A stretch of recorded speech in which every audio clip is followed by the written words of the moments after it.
Fala aí, Sextano, beleza? Professor Renato de volta. Hoje para o módulo 11, a civilização do Egito Antigo. Finalmente chegamos no Egito Antigo, eu sei que vocês estavam ansiosos para tal. Quero fazer uma aula interessante, correto? Com algumas imagens, com um vídeo, e eu pretendo colocar um pouquinho de uma gameplay.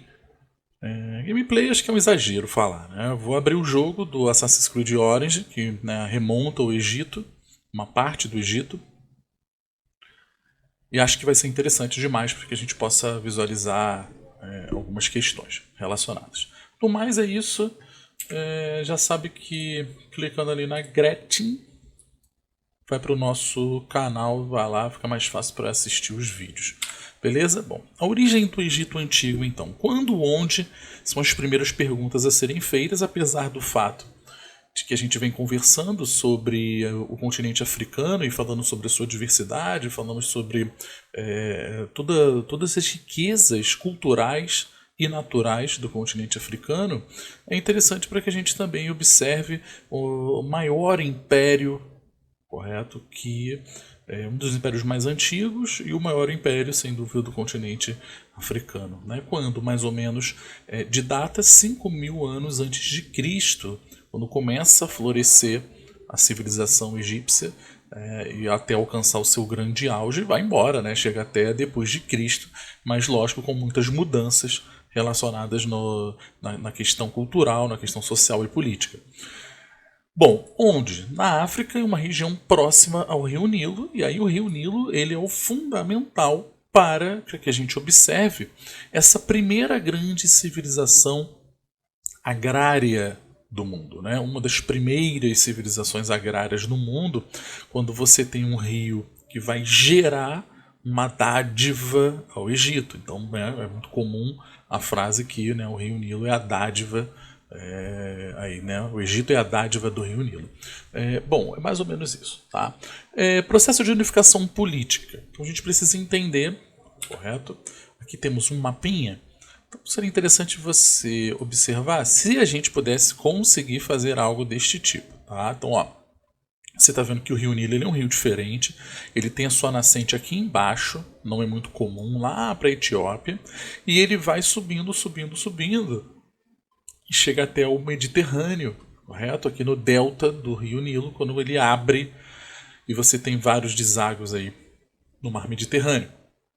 Observem Alexandria. Pretendo mostrar no jogo para vocês a cidade de Alexandria. Tá?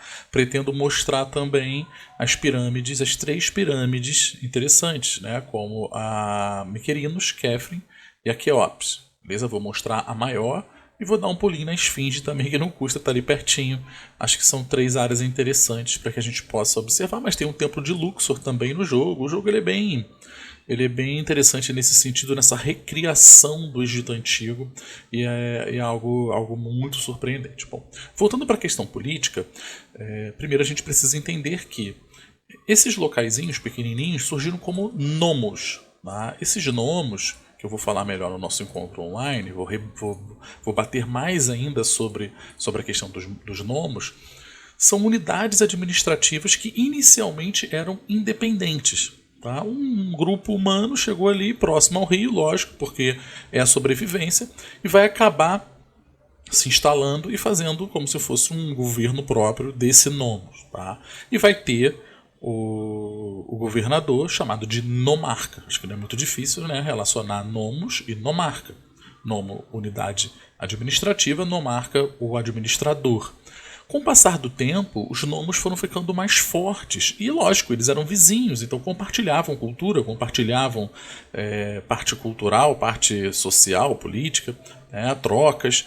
Com o tempo, um nomos vai ficando mais forte que outros e vai acabando anexando esses nomos. Um mesmo nomarca para 2 nomos, o mesmo nomarca para 3, para 4 nomos, e vai ficando muito forte e ele acaba por dominar todas as áreas. E aí você surge, então, com o chamado Alto Egito, que, pelo contrário, fica embaixo da nossa imagem, e o Baixo Egito na parte de cima aqui, Baixo Egito. Então você vai ter um conjunto de nomos que corresponde ao chamado Alto Egito. Fiz uma divisão aqui meio grotesca, mas é mais ou menos essa. E na parte de cima o Baixo Egito, com um outro conjunto de nomos sob a administração de um único nomarca. Então você tem um nomarca aqui embaixo e um grande nomarca lá em cima.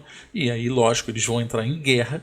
E é desta guerra, deste conflito, que ocorre a unificação do Egito, tá? A unificação completa do Egito, e aí sim o Egito vai passar a ser, né, de fato, um império no momento em que você tem essa unificação depois dos conflitos entre o Alto e o Baixo Egito. Então ele está falando aqui, ó. Primeira fase, a união dos nomos. Ele vai se formando em dois reinos, o Alto e o Baixo, vocês viram. E a segunda é quando Menés, beleza, vence esse conflito e se torna o primeiro faraó da história do Egito. Correto?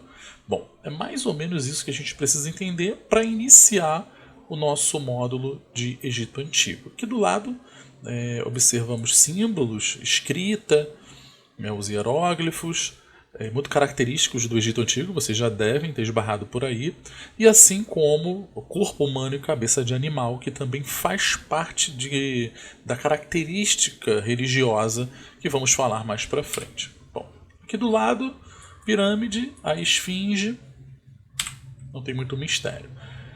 Segundo grande momento para que a gente possa observar do Egito Antigo é o Rio Nilo. Não tem como falar do Egito Antigo sem passarmos pelo Rio Nilo.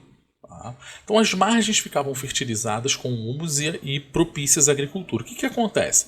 O Rio Nilo ele é um rio de cheias e vazantes, correto? Em uma determinada época do ano ele enche, ele transborda. Tá? E ao transbordar, ele pega o chamado humus, que é um material orgânico do fundo, tá, do rio, que seria alga, resto de peixe morto, aquela coisa toda, é orgânico, então serve como um adubo e é bom para a agricultura. Então quando o rio ele enche, as margens transbordam e ao transbordar acaba fertilizando essas margens. Quando o rio volta ao normal, a água retorna ao normal, você tem uma área fértil gigantesca e muito boa. O antigo egípcio corria lá e fazia a agricultura, fazia a atividade. Então você está vendo na imagem a construção até de canais. O rio está aqui, onde está esse malandrinho aqui, e aqui canais que estão subindo. E lógico, esses canais poderiam subir até muito mais, adentrando muito mais a próximas moradias que ficavam um pouco mais distantes do rio. Lógico, a moradia não pode colar no rio, porque o rio é um rio que enche. Renato, por que ele é um rio que enche? Porque chove muito lá na nascente dele. Então, quando chove muito na nascente, o volume de água aumenta e todo ano ocorre, tá? Todos os anos o rio enche, até hoje em dia, depois o rio fica vazio. Tá? Então os humanos ali que chegaram inicialmente foram entendendo esse processo, tinha um calendário, eles achavam que também poderia ser intervenção divina, intervenção do faraó, são coisas a se comentar mais para frente, mas sem o rio Nilo dificilmente teríamos uma civilização tão grandiosa como foi a do Egito Antigo. O rio possibilitou que o Egito Antigo florescesse e se tornasse essa civilização agrária gigantesca. Então não pode aparecer no dia da avaliação sem estar aí sabendo sobre a questão das cheias e vazantes do Rio Nilo. Para tal, vou mostrar para vocês aqui essa imagem. Eu já passei aqui mesmo, ignora lá, só para vocês olharem. Olha aqui o Rio Nilo na sua composição original. Aqui embaixo de agosto a setembro, olha como ele avança, tá? Sobre as margens e transborda, porque nesse período, lá na nascente dele, ocorre um período de chuvas e aumenta o volume de água. Tranquilo? É mais ou menos isso, que fica bem explicativo. Aqui também, não sei porque eu acabei colocando depois, essas imagens deveriam estar lá em cima. Aqui, os campos de verdinho, e aqui do lado, quando ocorre a cheia, repara que fica, embaixo da água, voltou ao normal, você está com um local bem fértil, porque o humus fez esse trabalho. Olha aqui, o humus. Ele fala um pouquinho sobre como funciona, aquela coisa toda e etc. Voltando, nós temos a ação humana. Homens e mulheres criaram várias técnicas para garantir o aproveitamento das águas, como canais de irrigação, falei, né, diques, barragens e tanques para você coletar água, manter. Então, um ser humano, né, inteligente, e assim ele vai criando mecanismos, criando formas de se controlar a natureza e garantir a sua sobrevivência. Esse que era o interesse das civilizações antigas. Bom, então já falamos da segunda parte, que foi a questão do Rio Nilo. Falamos a primeira, a formação do que seria o Nomos e até a chegada do Império Egípcio. Agora vamos falar um pouquinho dos aspectos sociais e econômicos da sociedade egípcia. Dividida em vários grupos, falamos que quando o ser humano avança para as cidades, você tem a hierarquização acontecendo, uma diversificação do trabalho e, lógico, vão acontecer a diversificação também do status social relacionado às profissões ocupadas. As pessoas não vão ter as mesmas funções e as funções não vão ter a mesma importância a serem dadas. Isso aí é o básico. Então, por isso que ele está dizendo aqui, hierarquizada e com pouca mobilidade social. Nasceu camponês, ele tem 99,9% de chance de morrer camponês, se não escravo. Tá? Nasceu nobre, numa família importante, já detentora de terras, quem sabe de história de nomarcas. Ele vai morrer nobre também. A mobilidade social, a ascensão social era muito rara. Então, geralmente, as pessoas mais pobres casavam com pessoas mais pobres e os casamentos ocorriam dentro do mesmo círculo, tá, social. Então, você não tinha como ter mudança de mobilidade aí. Essa mobilidade social era muito rara. Poderia acontecer, mas era muito raro. O faraó é considerado a autoridade máxima e possuía auxiliares para a administração do reino, como os sacerdotes e os altos funcionários. Meus amiguinhos, o faraó era considerado um deus, tá? Um deus encarnado naquele momento que ele se torna faraó. Tá? A palavra dele é a palavra dele e acabou. Tá? Então tem que ser deixado claro que o faraó domina todo o Egito, ele manda em tudo, tudo é do faraó. Mas ele vai precisar de auxiliares, porque ele não consegue estar em todos os locais ao mesmo tempo. Então, sacerdotes, a área religiosa muito, mas muito valorizada no Egito Antigo. Cada cidade você encontrava 2 a 3 templos para as diversas divindades, porque eles eram politeístas, eles acreditavam em vários e vários deuses, assim como funcionários voltados para a burocracia, para recolher impostos, já que a gente está falando de um grande império, necessita de uma grande organização também. Do ladinho você está vendo o escriba, né? Então os escribas ocupavam um lugar de destaque, pois tinham a função de registrar os principais fatos que ocorriam no reino. Essa estátua ela fica no Museu do Louvre, ela é muito conhecida, muita gente vai lá para visitar só para ver a estátua. Era chamada o escriba, né? Não tem muita coisa a falar em relação ao nome. O que é interessante observar é que as pessoas no Egito Antigo eram muito magras, né? Até pela dieta que elas utilizavam, pela oferta de alimento, não era uma coisa tão rica quanto a gente tem hoje em dia, apesar de muita coisa interessante vir do Egito Antigo, mas era um trabalho sedentário que o escriba tinha. Ele praticamente passava o dia inteiro sentado registrando coisas, diferentemente do restante da população que trabalhava mais no braçal, plantação, cuidando dos animais, construindo pirâmide, construindo estrada, construindo templo, que era uma atividade muito mais braçal e muito mais ativa. Então você vê que ele até tem uma gordurinha aqui, ó, beleza? Uma gordurinha bem quarentena, né? Que a gente está acumulando por aí, que é o do escriba, porque é muito sedentário. E ela foi achada em ótimas condições. O escriba, se ele fosse um escriba real, um escriba que fosse servir ao faraó, servir a família do faraó, ou um escriba, né, nobre, de fato, né, servindo uma família de nobres, era uma profissão muito bem valorizada, ganhava bastante dinheiro. Mas também poderia ter o escriba em cada ponto comercial, você encontrava vários escribas, porque eles precisavam fazer registros econômicos. O escriba real escrevia a história do faraó, lógico, botava um monte de fantasia ali no meio, assim como os escribas tinham conhecimento dos hieroglifos, né, os hieróglifos, que era uma escrita sagrada, era uma escrita para a religião. Para o dia a dia você tinha uma outra escrita que é chamada demótica, nós vamos ver já já. A maioria da população era composta de camponeses, que é na pirâmide social é a base deles, assim como a escravidão era uma prática muito recorrente do Egito Antigo. Caramba, eu olhei rápido, parecia que ele estava sangrando, né? Seria bom tirar o vermelho aí. Vou colocar roxo. Vamos lá. Economia.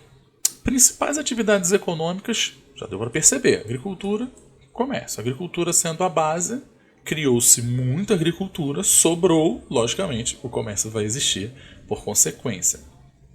No período da inundação do rio, na cheia dele, os camponeses realizavam outras atividades, como artesanato e o trabalho em obras públicas. Lógico.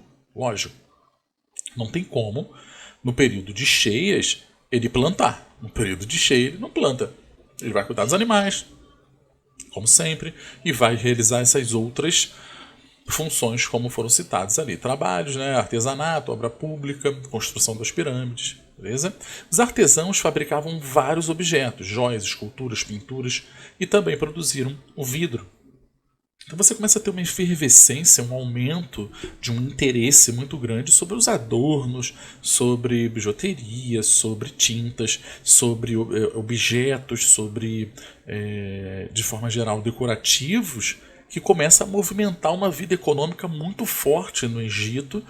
Durante todo o período de auge do Egito Antigo, o comércio só crescia a todo instante. Então os escravizados, que também eram vistos como mercadorias nesse sentido, a princípio, trabalhavam nas minas, nas pedreiras, na construção de grandes prédios, templos, pirâmides. Beleza? Então, assim, falando um pouquinho das pirâmides, não vamos entrar nessa de que construído por extraterrestre. Meu Deus do céu, a galera adora falar isso, em relação ao Egito Antigo. É difícil para as pessoas aceitarem que sim, essa civilização antiga tinha capacidade para poder, inteligência e vontade para poder fazer tudo o que fez, correto? Então, já se sabe como foram feitas as construções, mas foram utilizadas muitas técnicas interessantes e muito avançadas também. Bom, essa imagem nós já vimos. Chegamos na descoberta da Pedra de Roseta. Essa pedra é sensacional. E sem ela, talvez, repara que eu estou falando, talvez a gente não teria conseguido descobrir e decifrar o que os hieróglifos falam. Então você entrou numa pirâmide, entrou numa tumba, ela está cheia de hieróglifos, cheia de escrita, e a gente não sabia o que essa escrita de fato estava ali para registrar. Até o momento em que se descobriu a Pedra de Roseta. A Pedra de Roseta, que é essa pedra que vocês estão vendo, ela é um fragmento, ela é uma parte de uma pedra maior. Tá? E ela tem um texto que é um conjunto de regras, vamos falar assim, não interessa qual é o texto, mas é um texto, escrito em 3 línguas, beleza? 3 línguas. Essas 3 línguas, nós já sabíamos uma, que era o grego antigo. A outra língua é, lógico, em hieróglifos, que é essa aqui que você está vendo aqui em cima, tá? Demótico e grego antigo. Tanto a demótica quanto a dos hieroglifos eram escritas do Egito Antigo. Como eu disse, a demótica é usada do dia a dia, usada para os registros mais comerciais, e as dos hieroglifos a sagrada, os hieróglifos sagrados. Quando o homem já sabe a do grego, fica mais fácil. Ele compara uma palavra aqui, o sentido da frase aqui, e compara com o sentido da frase nas outras línguas, nas outras escritas, melhor dizendo. Ele compara aqui e olha lá, compara aqui, olha lá. Não é um processo fácil, mas dá para se fazer uma tradução, e aí o pontapé da tradução começa de fato, e hoje a gente sabe, todo e qualquer hieróglifo em paredes você tem especialistas e tem a tradução associada, uma vez que nós conseguimos. Sem a Pedra de Roseta seria muito difícil, e quem sabe, talvez até hoje não saberíamos decifrar essa escrita, as escritas antigas do Egito. Então já está aí, ó, colocado como importante demais. Pedra de Roseta, posso te perguntar numa futura avaliação para que você me explique, para que você marque uma opção mostrando a relevância, a importância da Pedra de Roseta para os estudos do Egito Antigo. Aí você vai botar a Pedra de Roseta possibilitou, facilitou para que a gente decifrasse os hieróglifos. Nossa, e aí um mundo de informações se abriu para os historiadores e para todos nós, né, de certa forma. Bom, ela está onde? Ela está lá no Museu de Londres, correto? Tanto Londres quanto Paris abrigam um acervo de Egito Antigo gigantesco. Infelizmente, fruto das invasões europeias sobre o continente africano. Na próprio Napoleão Bonaparte, você vai estudar sobre ele no 8º ano, ele era um cara que, né, dominou o Egito e ele vai pegar muita coisa do Egito e vai levar para a França, assim como em outros grandes momentos esses objetos, essas obras também são cooptadas. E a outra parte se encontra na Inglaterra. Tá? Bom, para a gente buscar e finalizar, chegamos na religião do Egito Antigo. Beleza? Os mitos ocupavam um papel de destaque nas crenças religiosas egípcias, por exemplo, o mito de Osíris e o tribunal de julgamento. Tá? Vou falar um pouco sobre esse mito do Osíris, não vou falar mais sobre o outro não, a gente conversa um pouco no Hangout. O mito de Osíris ele é interessante porque você tem o mito da primeira múmia a ser colocada. Né? Osíris tinha uma irmã esposa, que era Ísis, e tinha um irmão, que era o Sete, o deus da guerra. E aí, numa briga entre Sete e Osíris, o Sete precisa e quer tomar o poder, correto? E engana o Osíris. Não tem como matar o Osíris por ser um deus. Ele engana o Osíris e faz um caixão, uma espécie de sarcófago, tá? Que do tamanho exato do irmão Osíris, e leva para uma festa. Só que esse sarcófago ele tinha um dispositivo que prenderia a pessoa ali dentro, machucaria, né, acabaria matando essa pessoa, mas prenderia ela de fato. Então leva na festa, fala, ó, quem conseguir entrar e fechar bonitinho leva aí o sarcófago, era de ouro, era tudo bonito. E aí quando chegou a vez de Osíris, fechou bonitinho, porque já era, né, uma estratégia do Sete, e ele acaba sendo, né, assassinado, entre aspas, levado, e vai parar lá no Rio Nilo. Tem toda uma história que continua, ele vai parar numa árvore, alguém acha, tá? E recolhe.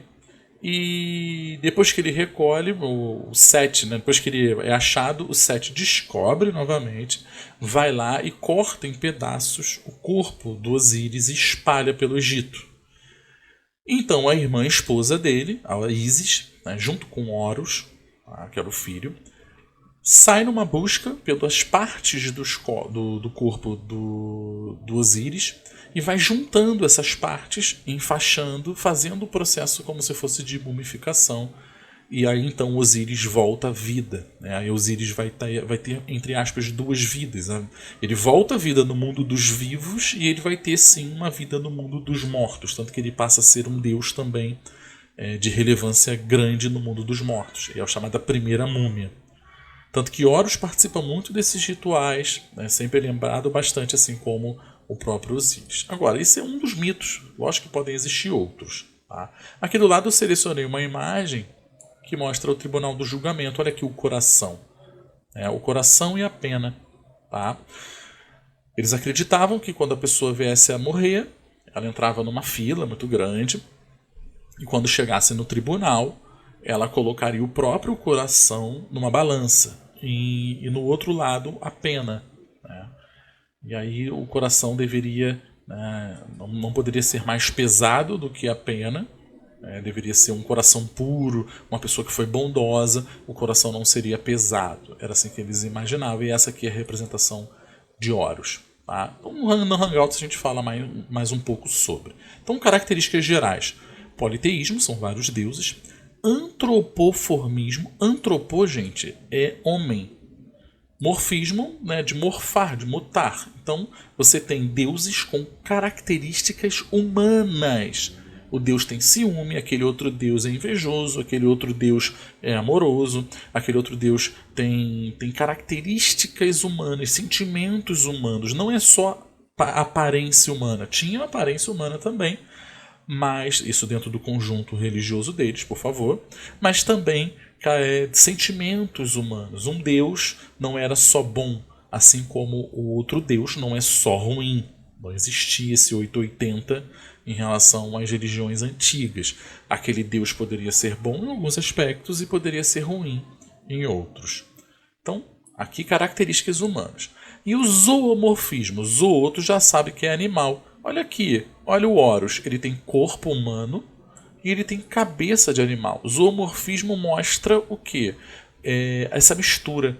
Ele vai ter alguns tipos da parte do corpo que lembrem um animal. Então você tem o cão, você tem o chacal, você tem a águia, aquela lá do Horus. Então você encontra uma gama de divindades que possuem cabeças de animal. Então aqui eu selecionei alguns para vocês. Isis, aqui ó, a deusa da maternidade, mágica e fertilidade. Aqui a representação do Osíris, eles eram irmãos e casados. Tá? Horus, deus da vingança, céu, proteção e guerra. Acaba se tornando, né, deus da guerra. O Sete aqui aparecendo, ó, deus das tempestades, do deserto e do caos. Por aí vai. O Ra, deus do sol, era a divindade muito importante. E por aí vai. Sekhmet, lembre-se desse nome, vou mostrar no jogo uma armadura que se chama armadura de Sekhmet. Tá? E aí são vários deuses. Anubis, um dos mais conhecidos, assim como Horus, assim como o Osíris, muito falado. Né? Amon durante algum tempo. Então é uma gama gigantesca, é um panteão gigantesco de vários deuses, mas que não foge muito das características principais das religiões politeístas antigas, relacionadas a elementos da natureza, com sentimentos humanos, e o interessante e que torna diferente o Egito Antigo, que é justamente o zoomorfismo, essa mistura de humano com animal a todo instante. Ritual de mumificação. Objetivo: garantir a preservação do corpo do morto, pois os egípcios acreditavam, de certa forma, que existia uma vida após a morte. Não cabe aqui a gente falar se existe ou não, é religião, a gente não pode fazer críticas a um conjunto religioso, a gente tem que entender esse conjunto religioso do outro e achar interessante para fazer pesquisas. O egípcio antigo acreditava, existia uma vida após a morte, e essa vida após a morte dependia da sua vida no mundo dos vivos, mundo dos mortos. Então, preservar o corpo no mundo dos vivos significaria uma preservação do seu corpo na outra vida, que é a vida no mundo dos mortos. Se seu corpo não fosse preservado aqui, você não teria um corpo do outro lado. Isso fez surgir o processo de mumificação, e dentro desse processo de mumificação muitos avanços aconteceram, principalmente nas áreas da medicina, na área da medicina. Uma delas, né, porque eles vão abrir um corpo, né, o cara morreu, eles vão abrir, eles vão tirar as vísceras, tirar tudo que pode apodrecer, colocar em urnas, em pequenos vasos, que vai junto com ele para a tumba. Esse corpo ele vai ser massageado constantemente com óleos, com sais. Ele já vai ficar embebido de vários sais, de vários óleos durante vários dias. Vai depender de quanto ele pôde ter pago quando estava em vida, ou quanto a família dele é rica o suficiente para fazer um ritual de mumificação bom. Então, um caro, demorava de 40 a 60 dias. O corpo ali sendo preparado até se completar o ritual de mumificação.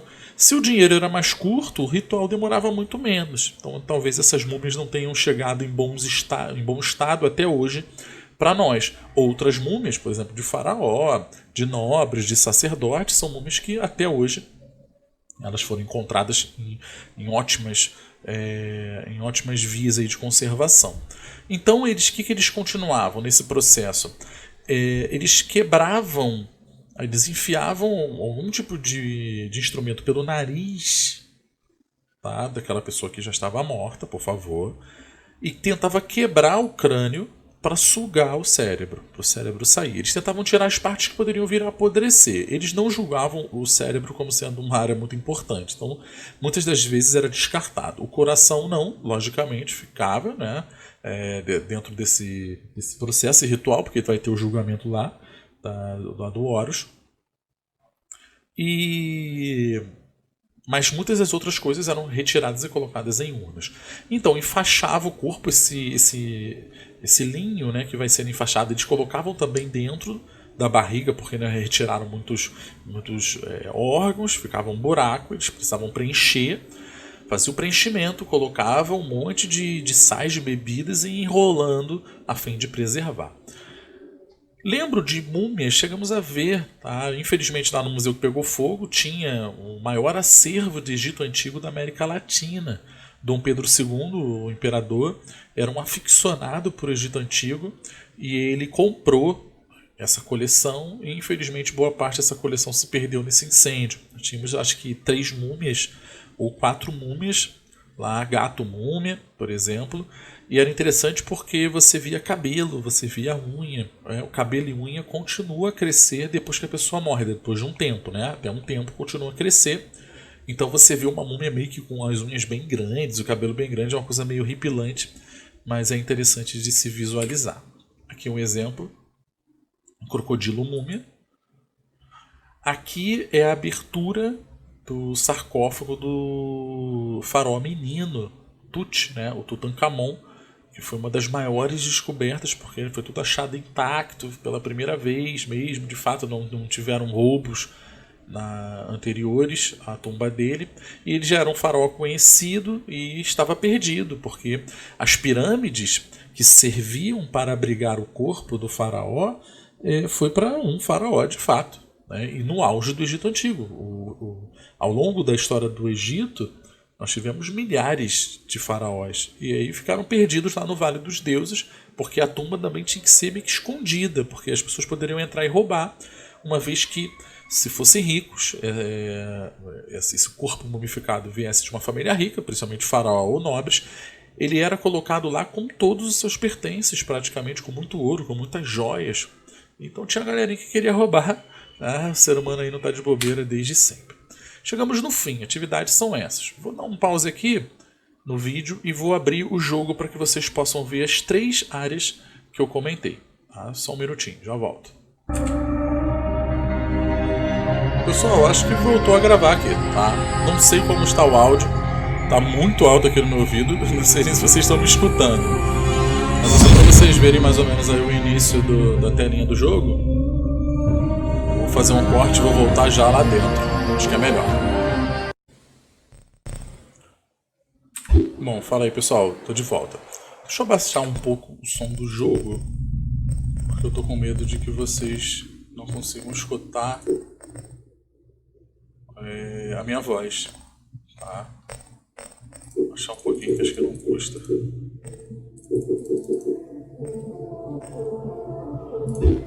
Bom, vamos lá.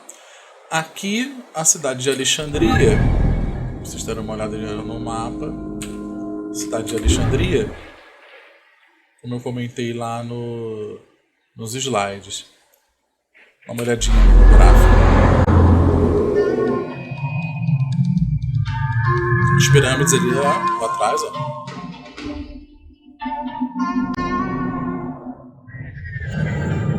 O jogo ele tem um cuidado muito grande em poder recriar na parte do recorte já de temporal do Egito Antigo mais para frente. Tá? Você já teve ali a influência grega, a influência romana, muito grande, tanto que você encontra a Cleópatra no jogo, não é lá da época do auge dos faraós, beleza? Que a gente comentou na nossa aula, mas mostra um Egito ainda muito rico, muito diverso, mas com muita influência estrangeira também, beleza? Bom, deixa eu abrir o mapa. Vou fazer agora uma viagem aqui para as pirâmides, olha aqui. Olha aqui. Vamos logo para de cima, acho que é melhor.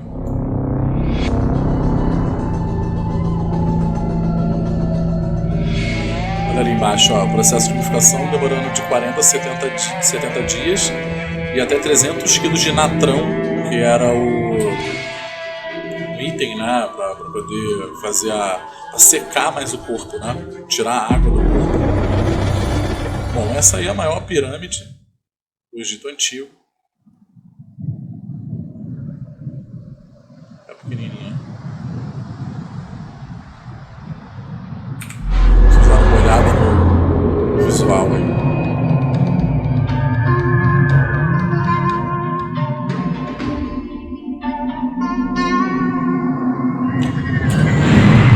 Também você pode chamar... What fool would set up camp out here? I should have a look. O jogo tá em inglês. Você pode chamar a águia, ó, e dar um passeio com ela também.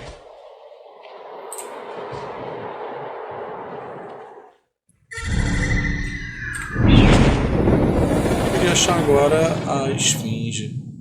É que tem tempo que eu joguei. Ela ficava por aqui. Tem bastante tempo, são as 3, né, em sequência. Vou dar uma paradinha no vídeo e vou ver se eu acho a esfinge aí pra mostrar. Peraí. Voltando aqui pro jogo. Acho que eu achei a esfinge. Ranchero! Idiot! Olha lá a esfinge. Logicamente, se você for procurar a foto dela hoje, você vê uma diferença no nariz, etc. Eles acreditavam que inicialmente a cabeça fosse de leão, depois foi modificada. Quando ela foi identificada, digamos assim, no nosso tempo, ela pegava uma parte ali, não pegava essa parte assim das patas, né? Ela estava toda soterrada. E durante muito tempo acreditou-se que seria somente essa parte da cabeça, the Great Sphinx. uma parte da... It is smaller than I expected. Depois eles já ficaram sabendo que tem coisa pra baixo. Vou subir aqui pra vocês poderem ver.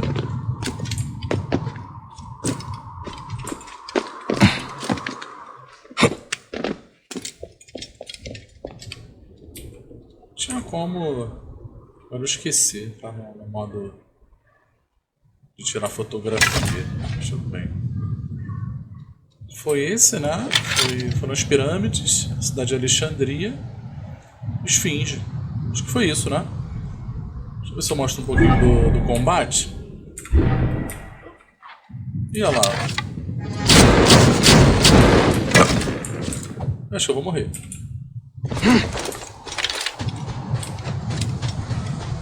Olha a hiena aqui, ó. Coitada dela. E o cara ficou bolado com a hiena. Acho que é mais ou menos isso. Aquela pirâmide pequenininha lá, né? Ver se tem mais alguma coisa interessante, né? Tem muita coisa interessante. Tem o hipódromo, que é legal também de visitar. Então dê uma olhada aí no jogo, caso alguém se interesse, beleza? Qualquer coisa deixa lá no comentário um local interessante pra gente visitar e eu abro o jogo novamente e mostro. Valeu? Ou qualquer outra curiosidade que tem aqui no jogo. Tem uma parte que mostra o ritual de mumificação, mas até eu achar já era. Valeu, pessoal, até a próxima, obrigado, tudo de bom, beijo.